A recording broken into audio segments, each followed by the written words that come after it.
대표적인 XRP 맥스이 가운데 한 명인 에그라 크립토는 롤라팔로자 이펙트를 들고 나왔습니다. 이건 원래 버핏의 절친인 찰리 먼거가 처음으로 창안한 개념인데 다양한 심리적, 행동적 요인이 융합돼서 폭발적인 영향을 미치게 되는 시나리오, 이 정도로 정리가 가능합니다. 에그라 크립토가 롤라팔로자 이펙트를 꺼낸 걸 아주 단순하게 정리하면 이렇습니다. XRP 생태계를 둘러싼 여러 긍정적인 요인들이 있는데 이런 긍정적인 재료들 10가지를 선별하면서 이런 것들이 여러 가지 심리적, 행동적인 힘을 증폭시키면서 XRP를 폭등시키게 될 것이다. 이런 얘기를 하고 있는 겁니다. 가장 먼저 꼽은 재료는 XRP의 규제 상태입니다. 비트코인을 제외하고 규제 명확성을 가진 유일한 디지털 자산, 두 번째로는 유명 기관들과의 파트너십 확대, 이 밖에도 상호 운용성, 일상적인 소액 결제 유동성, 결제 제공 기업들과의 통합, 이런 것들이 거론됐습니다. 이 모든 것들이 긍정적인, 폭발적인 그런 시너지를 내면서 XRP 시세를 급등시킬 거라는 얘긴데 그러면서 거론한 목표 지점 90달러입니다. 이 양반은 XRP가 0.65달러 돌파 지지를 확인한 뒤에 다음 목표 가격으로 1.1달러를 그리고 이후에 1.4달러로 제시를 했고 궁극적으로 90달러에 도달할 것이다. 이런 점을 강조했습니다. 특히 낙관적인 이런 전망의 근거로 XRP가 마지막 정점을 찍고 무려 68개월 동안 축적 기간을 거쳤다라는 점도 함께 거론했습니다. 과연 길었던 이런 축적의 시간이 어떤 보상으로 우리에게 돌아오게 될지 궁금하기도 하고 기대가 되기도 하고 그렇게 안 되면 어쩌나 걱정되기도 하고 여러 가지 생각이 들긴 하는데 그래도 뭔가 기대감이 조금 더 강하게 느껴지는 것은 꼭 기분 탓만은 아닌 것 같습니다.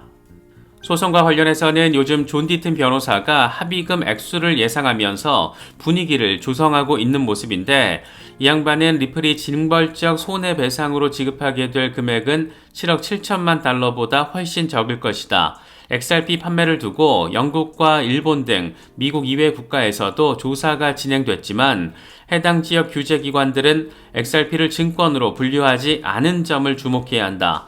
모리슨 판결에 따르면 SEC의 관할권은 미국 안으로만 제한됐기 때문이다. 특히 리플에 대한 소송은 사기가 아닌 규제 불일치에 따른 것이다. XRP의 판매 대부분이 미국 이외 지역에서 이루어졌고 공인된 투자자들과 관련이 있다는 점을 고려하면 징벌적 손해배상의 가능성은 크게 줄게 된다. 이렇게 설명했습니다. 이게 사실 XRP 투자자의 관점이 아니라 일반 상식의 수준에서 바라보더라도 말이 되는 얘기를 지금 하고 있는 거라서 과연 이번에 벌금 합의를 둘러싼 논의가 어떤 방식으로 진행이 될지 어떤 결과를 가져오게 될지 정말 아주 많이 참 궁금한 지점입니다. 리플 CEO 브래드 갈링하우스는 연일 SEC 조직이 멘트를 제시하고 있습니다. 이번 스웰 행사를 통해서 SEC가 투자자 보호 의무를 망각한 것 같다. SEC는 같은 일을 반복하면서 이걸로 인한 결과가 언젠가는 달라질 거라는 말도 안 되는 희망을 품고 있다. SEC는 집행이나 소송을 통한 규제를 그만둬야 한다는 점을 빨리 깨달아야 한다. 이렇게 거의 SEC를 향해서 모질이 취급을 하는 멘트를 거듭해서 확인했습니다.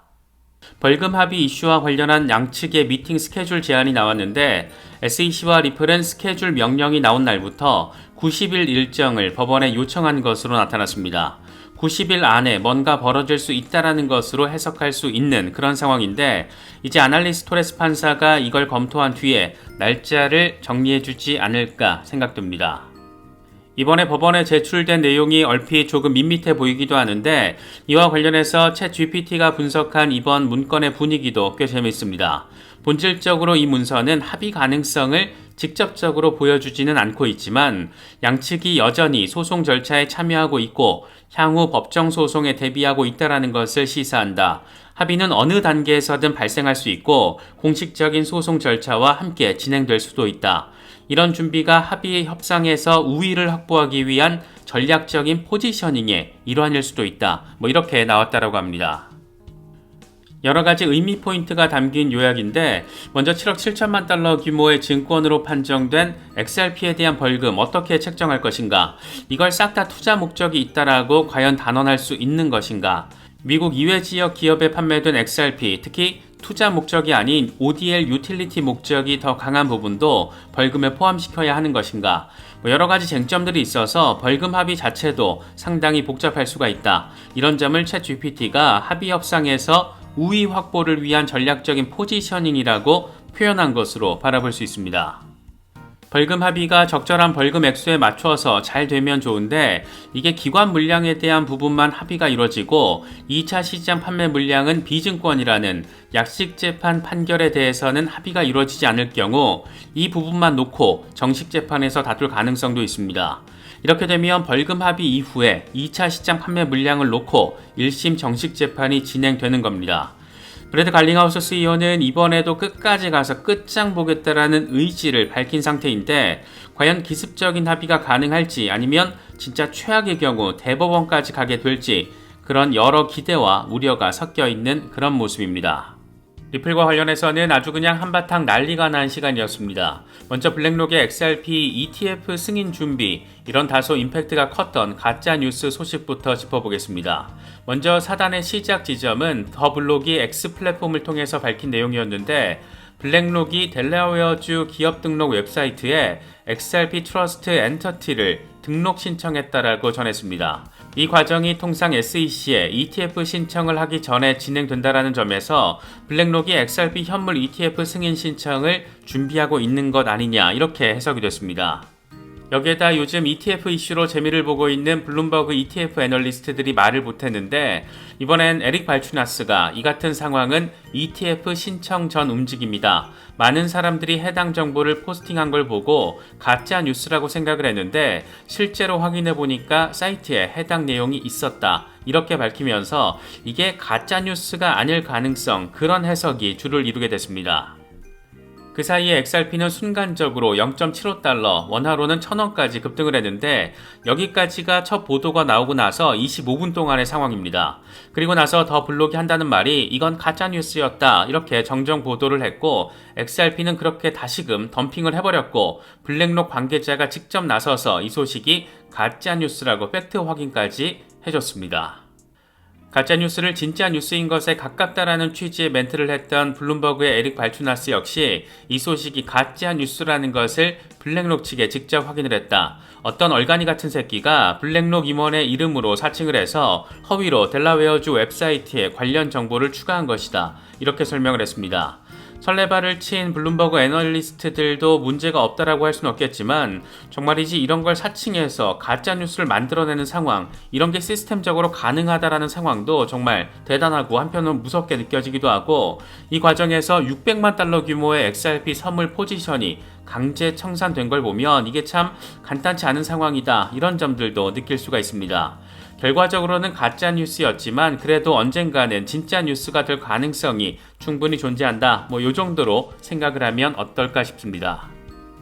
소송과 관련해서도 의미 있는 속보가 더해졌습니다. 리플과 SEC 양측이 벌금 합의와 관련한 문건을 법원에 제출한 데 이어서 이번에 아날리사 토레스 판사가 이와 관련한 일정을 통지했습니다. 양측은 내년 2월 12일까지 합의금에 대한 각자의 주장을 정리해야 하고 이후 SEC는 3월 13일까지 관련 서류 제출, 리플이 이의 신청을 할 경우에는 4월 12일까지 제출, 그리고 나서 SEC는 4월 29일까지 이의 신청에 대한 답변서 제출, 이렇게 일정이 조율이 됐습니다. 양측이 합의했던 일정 기한이 90일이었던 걸 생각해보면 이게 다소 늘어진 일정이라는 것도 느낄 수가 있는데 어쨌든 중요 분기점이 되는 시기는 내년 4월이고 정식 재판 개시 일정도 내년 4월, 결과적으로 내년 4월 정도 되면 큰 줄기나 방향성이 나오게 된다. 이렇게 정리할 수 있는 상황입니다. 이때 긍정적인 한방이 나와주면 비트코인 반감기와 맞물려서 의미 있는 상황을 바라볼 가능성이 높고 이도 저도 안 되고 그지 같은 상황으로 이어지게 된다라면 1심 재판 결과가 2분기나 3분기 사이에 나오는 상황을 생각해 볼 수 있는 그런 상황입니다. 독일 중앙은행이 발간한 국경 간 송금 관련 리포트 내용 가운데 일부입니다. 일단 소제목이 이렇습니다. 즉각적인 결제, 핀테크, 그리고 블록체인, 유럽 결제 지형 앞에 자리한 도전들, 그리고 나서 블록체인 레저를 활용한 기술들을 제시하는데 리플과 이더리움, 비트코인 등이 나열되어 있습니다. 이 리포트가 발행된 게 2017년 6월 1일이니까 디파이 혁신을 어떻게 적용하고 활용해야 할지 독일 중앙은행이 꽤 오래전부터 고민을 해왔다라는 것을 느낄 수 있는 부분입니다. 다음 페이지에 담긴 내용은 더 흥미롭습니다. 국경 간 결제 혁신의 사용 사례를 하나하나 제시하면서 특징점 등을 설명하고 있는데, 표 1번에서는 각국의 결제 시스템을 통합하는 1차원적인 혁신, 그리고 2번에서는 기술 도구를 활용한 더 나은 서비스 레벨에 대해서 언급을 하고 있습니다. 대표적인 사례로 스위프트 GPI와 리플이 표시되어 있습니다. 스위프트 GPI의 경우에는 스위프트가 경쟁력을 강화하기 위해서 2016년에 개발한, 당시에는 나름 진일보하다라는 평가를 받았던 송금 방식이었습니다. 스위프트의 가장 큰 단점인 길고 긴 이 송금 시간을 하루 안으로 단축시키겠다라는 게 핵심입니다. 사나흘씩 걸리던 게 하루 안에 받을 수 있게 된 거니까 당시 기준으로 놓고 보면 꽤나 의미 있는 혁신이라고 평가가 가능합니다. 물론 리플 등 블록체인 프로젝트들의 실시간 송금과는 비교할 순 없는 수준입니다. 어쨌든 독일 중앙은행은 좀 더 나은 기술 도구로서 스위프트 GPI와 리플을 두 번째로 언급을 했고, 세 번째로 언급한 것이 크립토 기술의 사용, 대표적인 사례로는 스위프트 POC와 역시 리플이 제시되어 있습니다.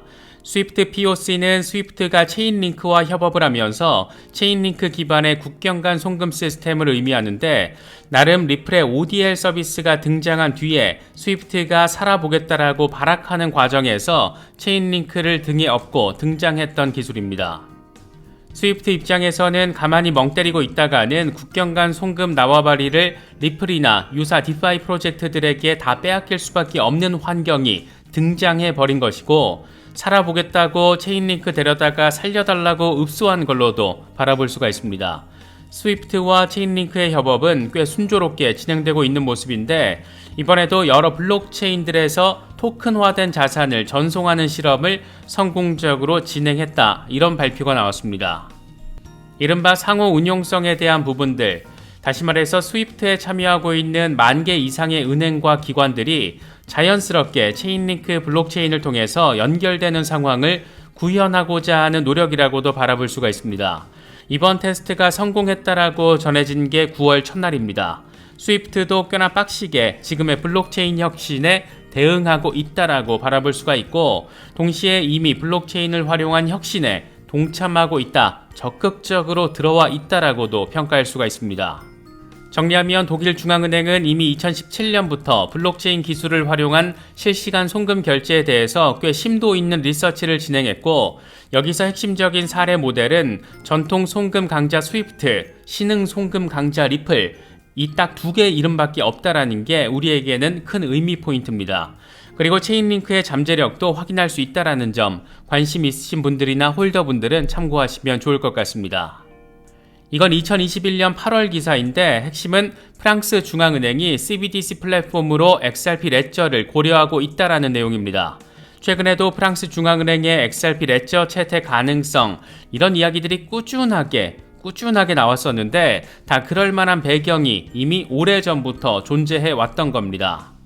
당시 CPA 오스트레일리아는 보고서를 통해서 리플과 XRP의 효율적인 네트워크로 인해서 전 세계 많은 중앙은행들의 주목을 받고 있는데, 프랑스 중앙은행도 CBDC 플랫폼으로 리플을 논의했다라고 설명을 했습니다. 이게 프랑스 중앙은행이 직접 공개한 것이 아니라 어느 정도 수준으로 논의가 됐는지 그건 알 수 없지만, 독일과 프랑스 중앙은행이 이미 몇 년 전부터 리플에 대한 관심을 보이게 또는 보이지 않게 이렇게 가지고 있었다라는 점은 상당한 의미 포인트가 아닐 수 없습니다. 특히 지금까지 리플을 CBDC 플랫폼으로서 채택한 국가들은 팔라우, 몬테네그로 등 도시 국가 규모의 소규모인 경우가 많았고, 리플과 CBDC 프로젝트를 진행하고 있는 홍콩의 경우에도 비슷한 관점에서 바라볼 수가 있습니다. 물론 홍콩의 경우에는 여기서 확장을 하면 중국과 이어지는 거라서 조금 다르긴 하지만, 이건 미래 어느 시점의 이야기라 벌써부터 의미부여를 하기에는 조금 성급한 측면이 자리하고 있습니다. 그래서 독일과 프랑스 등 기존 선진국의 상징, 이 G7 이런 나라들이 만약 리플을 CBDC 플랫폼으로 정식 채택을 한다라면, 이건 지금까지 팔라우나 몬테네그로 정도의 국가들과는 임팩트 자체가 다를 수밖에 없다라는 점에서 조금 더 관심받고 있는 그런 모습입니다. CBDC의 관점에서 바라보면 여러 중앙은행들이 리플에 관심을 갖는 건 분명한 팩트인데 여기서 관점을 좀 더 확장시키면 디파이 혁신의 관점에서도 바라볼 수가 있습니다. 이건 기존의 중앙화된 금융 시스템, 답답하고 비효율적인 우리네 은행 서비스 이런 거 생각해보면 확 체감되는 부분인데 지금의 은행 서비스들 역시 미래 어느 시기가 도래하면 다시 말해서 블록체인 시대가 본격화된다라면 결국엔 디파이 기술에 잡아먹히든가 아니면 디파이 기술을 적극적으로 채택해서 체질 자체를 바꾸는 혁신을 단행하든가 그럴 수밖에 없을 것으로 생각해 볼 수가 있습니다. 미국의 대형은행들이 여러 블록체인 프로젝트들과 협업을 진행하고 JP모건처럼 아예 직접 블록체인 부문을 만들어서 직접 송금 혁신을 구현하는 곳도 있고 블랙록 같은 세계 최대 규모의 자산 운용사는 비트코인을 단순히 매매하는 수준이 아니라 아예 비트코인 현물 ETF를 출시하겠다라고 저 난리를 피고 있고 그런데 이런 곳이 지금 한두 군데가 아니고 찰스 슈왑과 피델리티 등의 월가 세력 자본들은 돈을 분바이해서 아예 암호화폐 거래소를 직접 만들어버리기도 했습니다. 이런 트렌드 과연 어떻게 바라보고 어떻게 투자 전략을 세워야 할지 우리에겐 너무 선명하게 지금 제시가 되고 있습니다. 블록체인 송금 혁신에 미국 연준조차도 이미 올라탄 상황 그리고 여기에 리플의 기술력이 밑바탕에 조용하게 잔잔하게 그런데 강력하게 깔려 있다라는 점도 아주 많이 매력적인 포인트라고 할 수가 있습니다. 미국 연준은 7월 20일에 페드나우를 출시했습니다. 페드나우와 리플의 직간접적인 관련성은 이미 여러 차례 짚어봤었는데 가장 1차원적인 핵심은 연준의 결제 혁신의 상징이라고 할 수 있는 페드나우의 기술력을 제공하는 기업들이 보여주고 있습니다. 볼란테와 피나스트라는 프리미어 페드나우 프로바이더로 표현될 정도로 연준의 결제 혁신 기술과 관련해서 무척 아주 많이 엄청 중요한 역할을 하고 있는 기술 파트너 기업들입니다. 리플렛 위에서 놀고 있는 기업들의 기술력으로 연준이 결제 혁신을 단행하고 있는 상황 아주 흥미로운 부분이고 리플과 연준의 직간접적인 연관성도 생각해 볼 수가 있고 지금 현재 연준 부의장 마이클 바는 리플 이사회 멤버 출신이기도 합니다. 우연일 수도 있겠지만 이게 우연치고는 너무 정교하게 느껴진다라는 것은 이게 꼭 기분 탓만은 아닌 것 같습니다. 미국 유럽뿐만 아니라 중동 북아프리카 메나 지역의 관점에서 바라봐도 리플의 잠재력 이미 진행되고 있는 디파이 혁신의 수준이 이게 지금 간단치가 않습니다. 최근 아랍통화기금이 XRP를 브릿지 커런시로서 언급을 한 점, 모로코 최대 은행이자 아프리카 전역에서 5번째 규모라고 하는 아티자리와파 은행이 리플렛에 탑승을 한 점, 최근 아랍에미리트와 사우디 등이 브릭스 신규 회원국으로 가입한 점 등은 그래서 더 의미 부여가 되는 부분입니다. 특히 올해 리플 스웰 행사는 두바이에서 진행이 됩니다. 여기서 한 번 더 짚어볼 만한 것은 아랍 진영에서 추가로 전해지고 있는 상황들입니다. 아시는 분들은 아시겠지만 이슬람 은행들은 이자를 부과하거나 지급하는 것을 금지하고 이익 공유만을 기반으로 하는 이슬람의 율법, 샤리아 율법을 따르는 형태를 가지고 있습니다. 현재 72개국 526개 이슬람 은행과 1700개 뮤추얼 펀드가 샤리아 율법에 따라서 운영되고 있다라고 합니다. 여기서 재미있는 부분은 최근 샤리아 심사국이 XRP가 샤리아 율법을 준수한다 이런 점을 확인해 준 부분입니다. 이게 다른 말로 하면 72개국 526개 이슬람 은행이 블록체인 기반의 송금을 진행하게 될 때 샤리아 율법을 준수하는 XRP를 기반으로 할 수 있다라는 걸 의미하는 거라서 이게 또 대투더박 대박이 아닐 수가 없습니다. 미국, 유럽, 중동, 북아프리카 여기다 일본을 중심으로 XRP의 혁신이 지금 장난 한 개도 없고 동남아 송금 시장을 리플 ODL이 이미 뿌리를 아주 강력하게 내려버렸습니다. 전 세계가 리플 ODL로 조금씩 그런데 아주 강력하게 연결되고 있는 상황 확연하게 느낄 수가 있습니다.